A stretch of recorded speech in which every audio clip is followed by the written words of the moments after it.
Selamat malam semuanya. Apa kabar? Sehat, sukses, bahagia selalu ya. Sebelum kita mulai podcast hari ini, tolong di-subscribe, nyalakan loncengnya untuk mendapatkan notifikasi setiap kami membuat podcast terbaru, dan share pada teman, saudara, keluarga supaya podcast ini menjadi bisa lebih bermanfaat bagi banyak orang, baik dalam dunia investasi maupun dalam pasar modal. Oke. Kali ini kita akan ngomongin diversifikasi. Berapa hari yang lalu ada kejatuhan saham yang sebetulnya boleh dibilang saham defensif ya, atau saham yang termasuk anti badai, yaitu saham ICBP atau ICBP, yang labanya padahal meroket dan harga sahamnya jatuh karena berita akuisisi Pine Hill. Mungkin ada yang menyamakan dengan beberapa saham lain di masa lampau yang jatuh karena berita, seperti misalnya saham Telkom yang jatuh ketika ada aturan pembatasan jumlah kartu perdana atau SIM card yang boleh dimiliki oleh satu orang.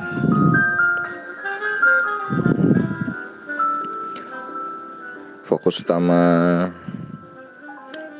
saya itu bukanlah pada kebenaran, benar atau salah itu tergantung analisa. Walaupun itu misalnya namanya sesuatu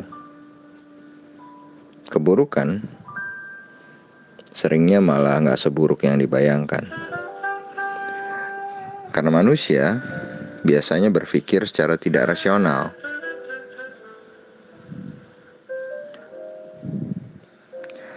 Melakukan analisa bisa bahkan lebih gak rasional lagi, atau gak rasional kuadrat. Dan yang membaca analisa tersebut apalagi bisa jadi gak rasional pangkat 3.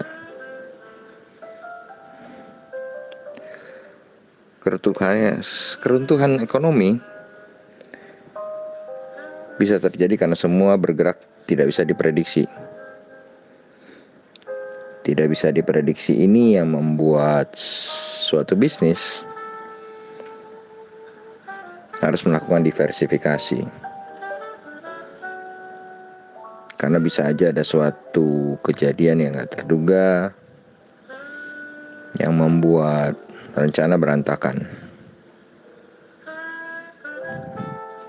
Coba saja difikirkan sejak kita sekolah dulu, berapa banyak sih sebenarnya rencana kita yang akhirnya 100% terwujud.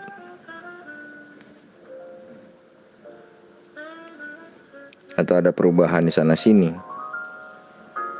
sehingga kita harus menyesuaikan. Kecuali kalau bisnisnya sangat kecil, misalnya hanya satu produk, satu karyawan, namanya jelas kejadian yang tak terduga itu yang bisa menyebabkan krisis atau apapun seperti COVID sekarang, jelas tidak mungkin sudah diantisipasi. Kalau bisa diantisipasi bukan krisis namanya. Tapi yang sangat menarik, perusahaan yang tangguh biasanya akan mampu melewati krisis dengan baik. Karena kekuatan internalnya baik, Atau mungkin dari pengalamannya. Perusahaan tangguh seperti inilah yang seharusnya menjadi sandaran kita.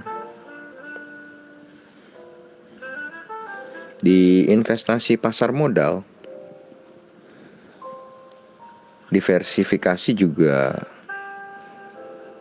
menjadi tantangan yang sulit. Warren Buffett pernah mengatakan, taruhlah investasi Anda di satu keranjang dan awasi dengan ketat. Ini sepertinya berlawanan dengan diversifikasi itu sendiri. Tapi pernyataan Warren Buffett ini sendiri cuma secara general, saya pikir. Apakah yang dimaksud adalah beli satu saham kemudian awasi dengan ketat? Atau mengatakan supermarket saham adalah nggak baik? Tapi perlu Anda ketahui, maestro yang lain yaitu Peter Lynch pernah memelihara 1.400 saham. Mungkin jumlah sahamnya berbeda, tapi kekuatan fokus mereka sama, yaitu menempatkan porsi terbesar saham yang mereka ketahui dengan jelas. Tapi jelas mungkin gak pernah ada yang namanya single stock investment. Mungkin di masa awal Warren Buffett ada ketika modalnya cukup membeli satu saham saja. Menempatkan portofolio dalam satu saham memang sangat beresiko.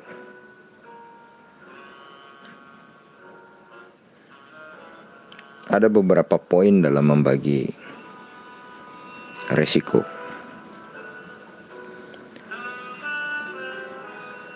Investasi tiap-tiap orang jumlahnya bisa berbeda-beda. Maka manajemen risikonya juga berbeda-beda. Misalnya, kalau Anda investasi 10 juta, mungkin maksimal membagi investasi Anda menjadi 2 saham. Kalau 100 juta, mungkin 5 saham. Sampai 1 miliar, mungkin 10 saham. Di atas itu maksimal mungkin 15 saham. Ini untuk memaksimalkan potensi reward. Karena nggak ada gunanya juga membeli saham terlalu banyak. Misalnya cuma 2% porto. Kalau Anda membeli sebuah saham dengan 2% dari portofolio Anda, kemudian naik 100%, maka itu juga pengaruhnya cuma jadi 4% gitu loh. So, berapa minimalnya? 1, 2, 5. Nggak ada ukuran yang pasti. Tapi bagi saya, jumlah paling sedikit yang berani kita pegang adalah jumlah yang tetap bisa membuat kita tidur nyenyak di malam hari. Misalnya di ketidakpastian saat ini. Berapa besar yang membuat Anda tetap tidur nyenyak? Lalu ada juga resiko dari usia sang investor. Makin tua kita, porsi saham yang aman atau saham defensif harusnya semakin besar. Karena kesalahan berinvestasi di saham kecil bisa membuat masa pensiun kita berantakan. Walaupun saham kecil itu pun bukan cuma bisa turun atau bisa salah, tapi bisa naik juga. Lupakan jika di masa tua kita baru berusaha mencari harta. Kalau saya boleh mengutip Jack Ma umur 20 tahun ke bawah lakukan sebanyak mungkin kesalahan dan belajar dari sana. Di atas 20, bekerjalah dengan bos yang hebat. Di atas 30, mulai cari apa passion Anda. Di atas 40, bekerjalah untuk passion Anda. Di atas 50, bekerjalah demi orang muda, demi penerus Anda. Dan di atas 60, bersenang-senanglah. Itu Jack Ma. Kalau versi saya, umur 20 sampai 30, Anda cari pengalaman. 30 sampai 40, Anda cari uang kecil. Karena banyak sekali kebutuhan di umur 30-40. Di umur 40 sampai 50, Anda membangun pondasi. 50-60, setelah pondasi itu ada, Anda bisa mencari kekayaan. Dan di atas umur 60, ya kita harus mendekatkan diri pada Sang Pencipta. Sedikit berbeda, tapi hampir sama. Selain itu ada juga resiko sektor. Misalnya kita membagi resiko ke 5 perusahaan yang berbeda, tapi semuanya adalah satu sektor. Bank misalnya, semua 5 saham tapi bank semua. Percuma juga misalnya terjadi krisis finansial atau krisis banking. Juga ada resiko kepemilikan yang sama. Walau sektor yang berbeda, ada juga risiko ketika kita berinvestasi di saham-saham yang pemiliknya sama. Entah itu grup Indofood, grup Lipo, grup Jarum, grup Sinarmas. Ada juga kelas saham.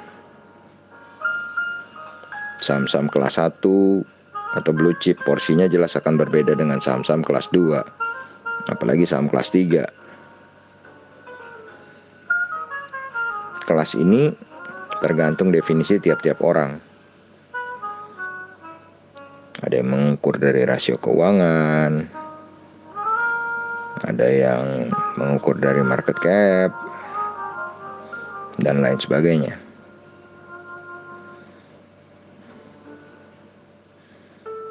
Lalu berapa sih angka ideal bagi saya?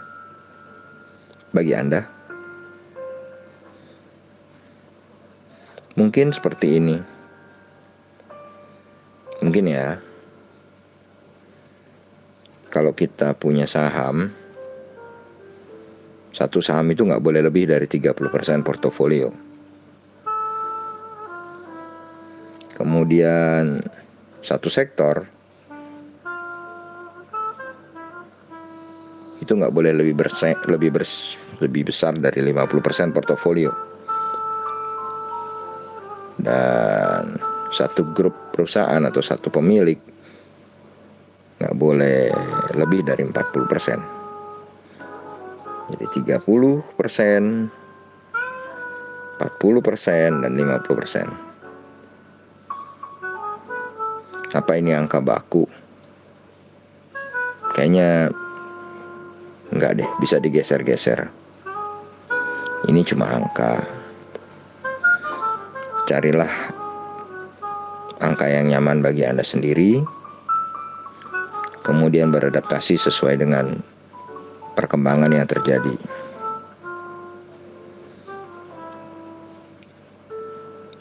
Investasi itu adalah seni menurut saya. Bukan sebuah ilmu pasti atau matematika. Jadi kita nggak bisa copy paste aja gitu dari metode orang lain. Karena profil dan latar belakang setiap investor itu berbeda. Profil pendidikan, pengalaman, kemudian berapa modal, keadaan finansial. Jadi silahkan lakukan ATM, amati, tiru dan modifikasi, diversifikasi saham yang Anda ingin lakukan. Semoga bermanfaat. Terima kasih banyak. Sehat, sukses, bahagia selalu.